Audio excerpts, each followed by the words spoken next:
Hey guys, I am Ibigandscary. I'm bringing you another StarCraft 2 replay, this time featuring our top left-hand side dEATHeND, dEATHeND.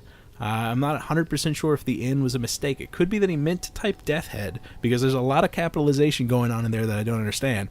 And since the A and the N are so very, very close together on the keyboard, it could be that it's just a simple mistake. So I'm going to go with dEATHeND just because it rolls off the tongue, and I do apologize if his name was dEATHeND or something like that. I do apologize, especially because the guy's in very high masters, so his skill level is certainly to be inspired by. They're blue Protoss, so our red Protoss on the bottom right hand side. This is indeed going to be a PvP. Is going to be Zen from Team Gravity or Gravity Gaming. I believe it was Team Gravity. He's also in very high masters, something like top 5 seed for both of these guys. We're on Star Station Tournament Edition, and since it's Protoss, we know exactly what buildings are going to be going up. We know there's going to be a gateway and a cybernetics core, and probably a couple of gas, maybe just one per player, maybe 2 per player. I have no idea. Totally depends on how frisky the players are feeling, and you can totally be frisky with Protoss now. It used to be, back in my day, that Protoss was a very passive race, especially early on. You needed to get your tech out so that you could actually go toe-to-toe with somebody, and anytime you tried to take an expansion, you were just biting your nails the entire time. But because of the invention of that mothership core, you can really get frisky, and you can really get ballsy and move out there and actually start doing damage to your opponent early on with minimal risk to yourself. There's always risk. There's always, the possibility that a handful of stalkers are going to smite down your mothership core or something like that. But because of the mothership core's ability to recall, that risk is minimized. And it really opened the door for early Protoss aggression. You have those blinks all-ins where you can blink up to the high ground. You have a mothership core over here in the third. You just pop up in here. Just the fact that it gives you visibility to the top of that ramp really just opens up so many different pathways for aggression for our Protoss buddies. Got the cybernetics core coming down, single gas, a second gas coming out from dEATHeND. Speaking of double gas, you can see that Zen has also tapped his, and his cybernetics core is coming out at pretty much the exact same time. It looks like dEATHeND is just a couple of seconds ahead of that, and he's going to be aware of that in just a handful of seconds. Popping in here just to see, yeah, double gas, absolutely fantastic. Also seeing the pylon behind the mineral line, which tells him that there's probably not more than one that's hidden somewhere on the map at this time. He doesn't see a ridiculous amount of gateways. He doesn't see a Stargate going down or anything crazy. Just going to be sticking around just long enough to confirm that a rush isn't going on. See the cybernetics core coming down, and then wait for that key building that'll be coming out. But Zen's probably going to be waiting for his first zealot to come out to force that probe away before he throws down that very important tech structure. On the other side of things, Zen's actually doing the exact same thing. He's waiting, he's seeing that pylon going down the mineral line. Actually, both of these guys have incredibly identical build orders. I wouldn't be surprised if these guys were practice partners. A Twilight Council coming down right when the mothership core pops out. Absolutely fantastic. So Zen is going to be boxing out this probe, and it looks like the probe is actually beat feet over to the third on the left side. So he's going to have no idea that Twilight Council is going down there. However, he did see that nothing was being thrown down there for an extended period of time after that cybernetics core was done. So he knows that something's going on. He doesn't know what it is, but maybe that'll prompt him to be a little bit more passive. Maybe a robo will be coming out so he can get out, some form of observers or just, immortals can really help with a plethora of different things. I didn't know if it was going to be a Dark Shrine or a Blink all-in with that Twilight Council coming out, but with the DTs are a bit of an issue. It's definitely a significant issue for Zen just because he hasn't elected to grab any form of detection. His double gateways, still no robo, still no forge. He has thrown down his nexus on the low ground, which is absolutely fantastic because that's where you want your nexus to go, on the low ground. I don't know, I cast it like a TVT, but regardless, you do need some form of detection, and that can definitely be a bit of an issue. Robotics facility coming out, absolutely fantastic. I was really concerned about that said, because in all honesty, PvP, in my opinion, over any other match, has the most build order losses.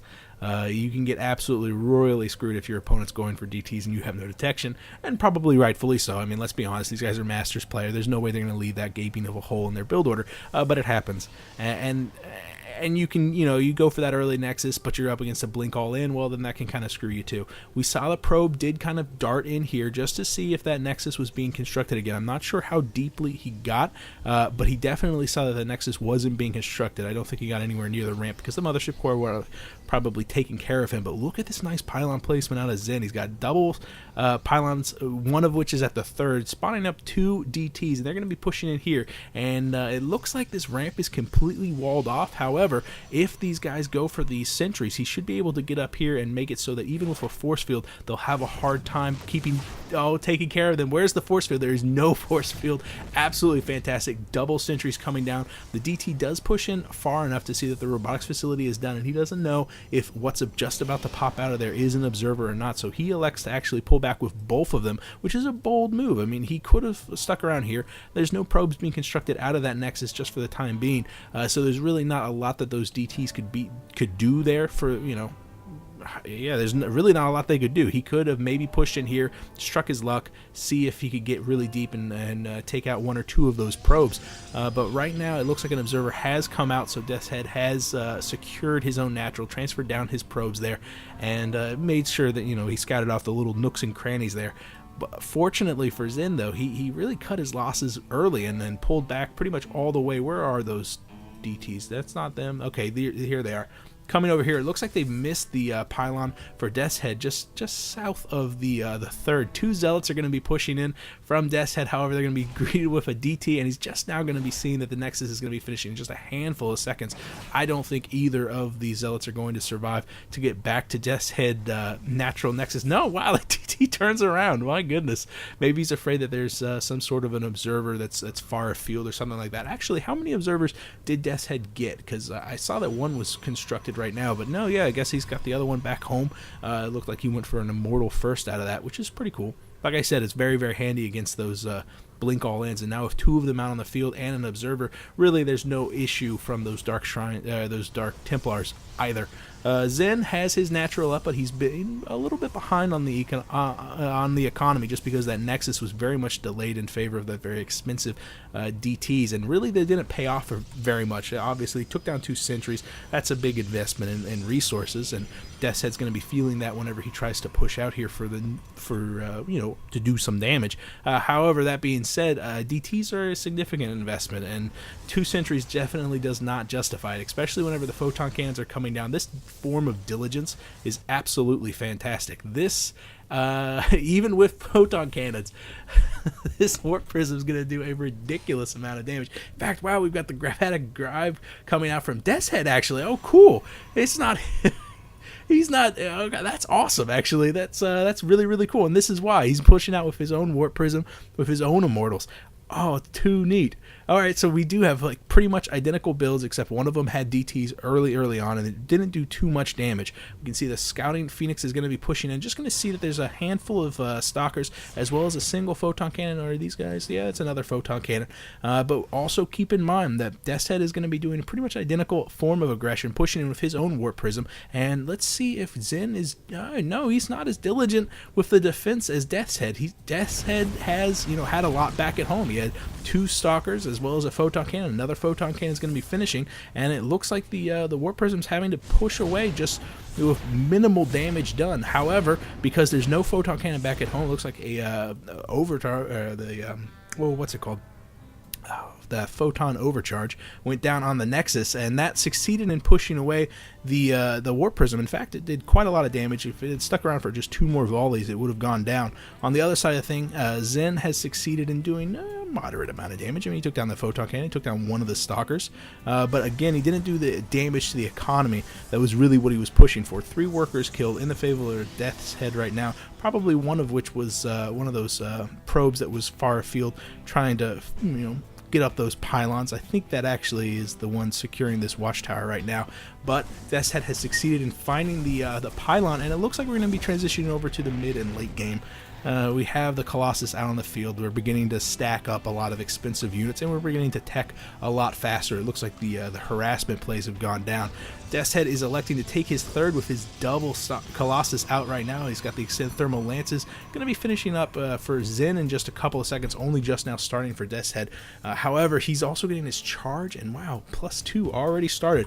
Upgrades wise, I mean, they're pretty much neck and neck. Only +1 for Death's Head, and I think +1 is underway now for Zen. But there's going to be a nice timing attack for Death's Head so that he can actually, take advantage of the fact that he has the slight upgrade advantage. However, I think that Death's Head is a little bit behind as far as tech is concerned. Those DTs have been out long enough, and it looks like he's making them into Archons, which is definitely going to add a lot of bulk to Zen's army. And it looks like he's actually electing to take his own third, and he has added a couple of photon cannons at each expansion, I'm hoping. I mean, I saw the one at the third, I see the one in the main, and he's got one down at the natural, and that form of diligence is the term that I use for it, is building the static detection, building the static defenses before you actually are dealing with a bunch of aggression, and that can really shut down all forms of harassment. With this warp prism not being filled with immortals, but rather going to be forced to warp in a handful of zealots, having these defensive stalkers, having these defensive photon cannons can really shut down that harassment and allow Death's Head to continue to tech. So I really like that play. However, I really like this play too. Having that Warp Prism field really makes it so that Zen has some breathing room. Once he sees Death's Head moving out, he can take advantage of that, and maybe he took those stalkers with him. Maybe that's an opening now for him to do some harassment. So even though Zen just a second or two behind Death's Head as far as the economy is concerned, I mean, you can check out that mineral income. It's ridiculously in the favor of Death's Head. I like Zen's position. I mean, he's got a nice unit composition. Check out the Colossus count, 5-3 in the favor of Zen. That's really a big deal, especially considering the fact that Charge was researched, so Zen's going to have a very zealot-heavy army, and it would make sense. Those zealots are going to be very intimidating. However, they're going to be shredded by the numerically superior force of Colossus, and it looks like there's a secondary force over here, handful of DTs, wow, being warped in here for Death's Head. But remember that diligence, that static detection. Oh, another photon cannon coming in because the probe that was over here saw that the warp prism was there. He's expecting this push, and he's already splitting up his army. This is a really cool play here from Zen. Look at this concave that's already been constructed because he knows exactly where Death's Head is going to be pushing in on the left side, and that's designed to draw him away, to open up the door for this prism, but this prism's going to be pushing in. There goes the photon overcharge on the Nexus, and it's going to be shelling down so much extra damage within range of the photon cannon. At the exact same time, Death's Head's going to be pushing into the welcoming arms of so many Colossus. 7 Colossus out of the field. 8? No, 7. I know numbers. 7 Colossus out on the field, and everything is pushed back. Look at that. 40 hit points on that warp prism once again. 4 DTs warped in, pushing in, but again, the static detection is there. Those zealots with charge will be able to close the distance very quickly, but oh no, the detection is gone, forcing a recall. Wow, the recall from Death's Head, pushing back all the way. And does he have a observer in there? I can only assume, because he was able to kill them so very quickly. Yeah, there is an observer. However, Zen, now aware of exactly where the enemy's unit composition is going to be pushing up into the third, which is fantastic for him. He's going to be catching all of these Colossus without any of the meat shield. Meat shield moving in from the north. Oh, but this actually turns wonderfully into a fantastic concave for Death's Head, because he was capable of taking a handful of stalkers with him. Do they have blink? I can only assume they really jumped down there very quickly. Maybe it was just a warp-in of some sort, but that really turned the tides very quickly in the favor of Death's Head, and Zen is being forced to kind of limp back home, losing 2 of his Colossus in that fight, but only 2 of those Colossus. Only 2 Colossus is that's a pretty big deal. Traditionally, you would expect for him to take a lot more heavy losses in those very expensive units, because that's really what you want to cut down. Instead, Zen did a good job of disengaging very early and kept alive a lot of the super expensive units like those Colossus, as well as a couple of those Immortals too, 2 Immortals, and that's a huge deal. That's a huge deal, because you want the sheer number, the sheer volume of those heavy artillery units to kind of spiral out of control. Switching over to the upgrades tab, we've got +3 for Death's Head, +2 for Zen. Has he started +3? He has not, but he is producing his Colossus 2 at a time, as is Death's Head. So man, this is a ridiculous arms race. 7 over 8 Colossus, but with 2 at a time. Really, this is going to come down to pure positioning, making it so that you can stack up your AoE on your enemy as much as possible. Both players are on their third bases right now, but it looks like Death's Head Head once again is staying one step ahead of Zen, economically speaking. Getting that fourth out just a little bit earlier, making sure that the ball remains in Zen's side of the court, making it so that he has to be the aggressor. Zen is pre-splitting his Colossus, expecting a secondary push because that fight went so well for Death's Head, and it would kind of make sense for him to push out right now, 182 over 160 supply, but instead Death's Head is electing to get his own fourth expansion, kind of double down on his unit producing structure so that he can actually burn through the bank that he'll eventually start to accumulate once he approaches max supply, and we are at 188, so I mean he's pretty much there right now.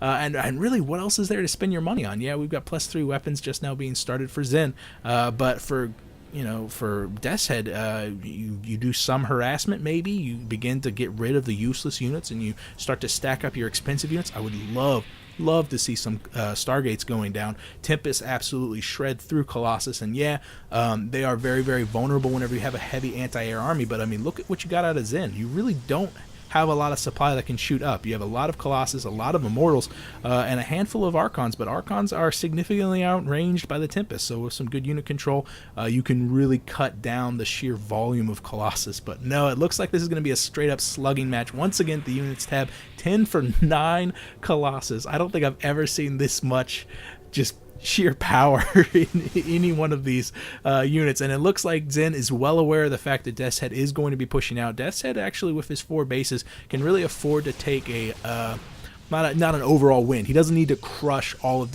Zen's army. He knows that he can re-macro very, very quickly. He does need to keep all of his units together. He doesn't want to push forward and make it so he engages only one at a time. Look at this fantastic this really, really nice concave. I would actually love to see Death's Head retreat right now and actually swing around to the north side, but no, he's choosing to push into this concave. We can see that the concave pushing in from the south side, kind of buckling underneath the pressure from Death's Head, but oh wow, all of the Archons just melt away, and once again Zen doing a great job of keeping alive all of his Colossus. He's still got 8 of them on the field, and now it just instantly Zen loses every single one of his Colossus as the meat shield just absolutely dissipates. That is a beautiful win for Zen, and that was really just him sticking to his guns. He was being defensive. He was behind.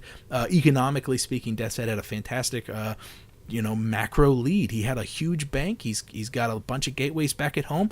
I don't 100% agree with the fact that he tapped out right away. I mean, this is brutal, losing so by such a landslide in that final fight, but he's got a nice bank. He had a nice infrastructure so that he could re-macro and hopefully have a standing army that is enough to maybe you lose the 4th, but definitely defend the 3rd, because your first round of Colossus will be popping out any second now, and then your 2nd and 3rd one should be on the way.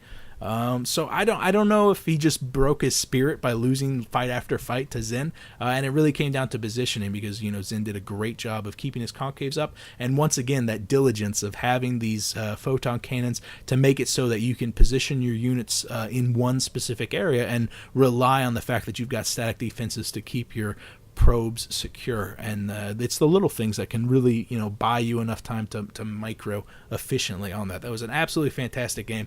Even Masters level at 5 seed is just absolutely mind-bogglingly good. I wish it was that good. I don't really wish I was that good, because I don't think I could appreciate it as much as I do now. But absolutely fantastic. Congrats to Zen. Congrats to Death's Head. I hope it's Death's Head.